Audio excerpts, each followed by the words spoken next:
Masayang araw, mga ka-PL. Hindi lang pala sa DPWH mayroong nagaganap na malalang korupsyon, mga kababayan. Kahit din pala sa Presidential Communications Office at sa lahat ng mga under-agency nito, mga kababayan, meron din palang nagaganap na korupsyon ayon po mismo kay Mike Abe na ngayon kasalukuyang nasa PTV. Ang PTV ay government-owned mainstream media, mga kababayan. Si Mike Abe, sa mga hindi po nakakakilala sa kanya, repasuhin lang natin sandali, kapiraso lang, yung nagdaang buhay niya, saan siya nanggaling? Galing po yan ng SMNI. Nakipagtalo yan kay Pastor Apollo Kibuloy. Na binagsak niya yung lapel. Siguro, noong mga araw na yon, natutunugan na ni Pastor na ang Marcos administration palala ng palala ang korupsyon. Ano ba nangyari ngayon?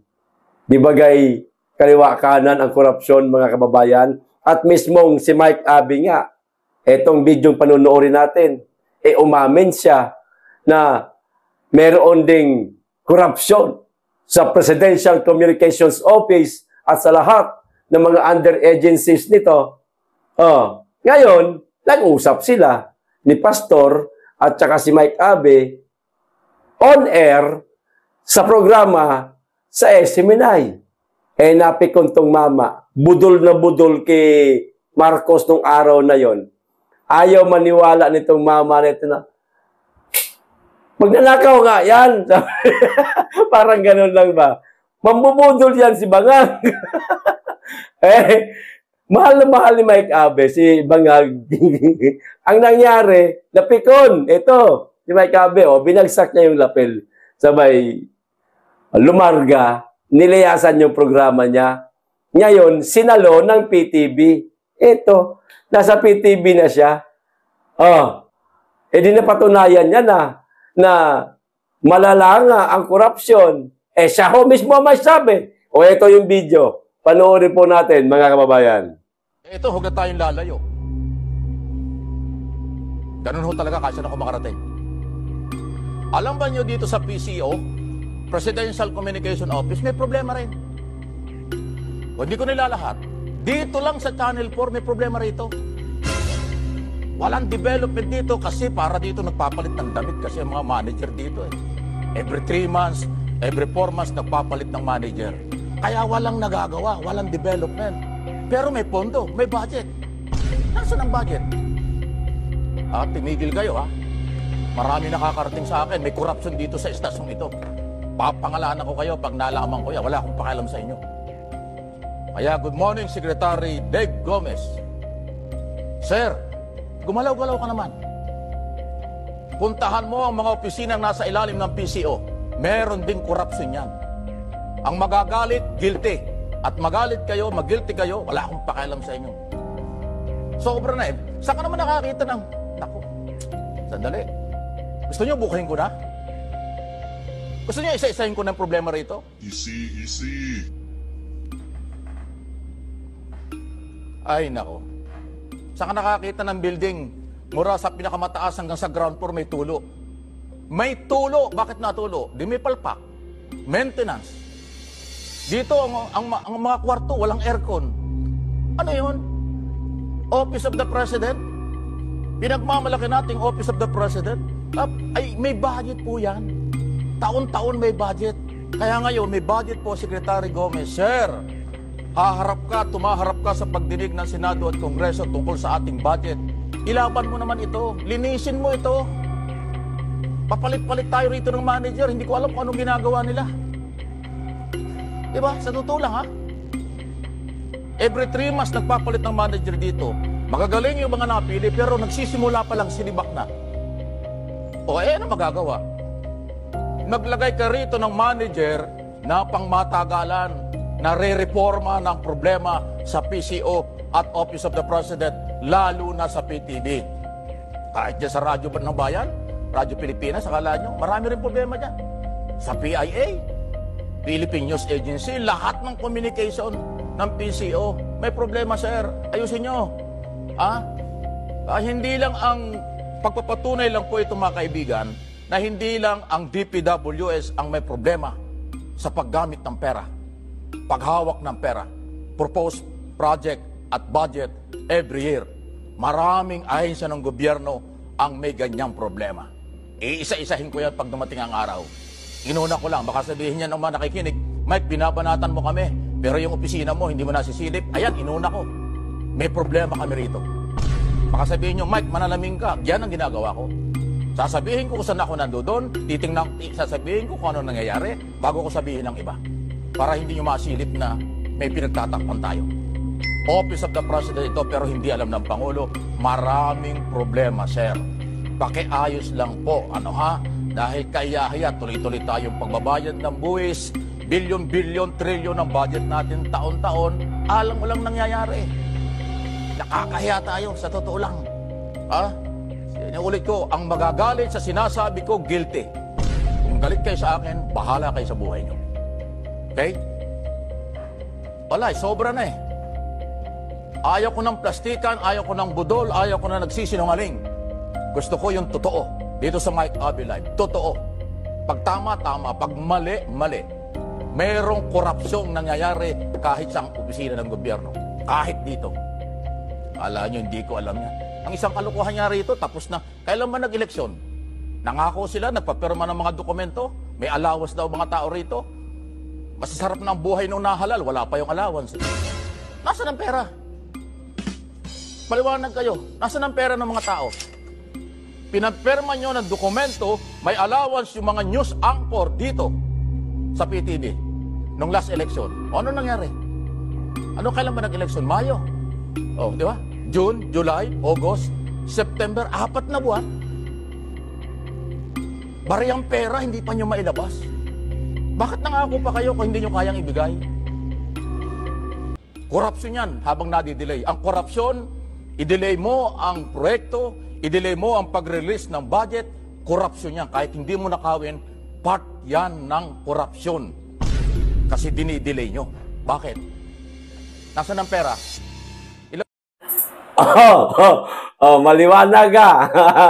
Papaano yung 5 vlogger na meron ding programa sa PTV? Yung mga kaibigan ko.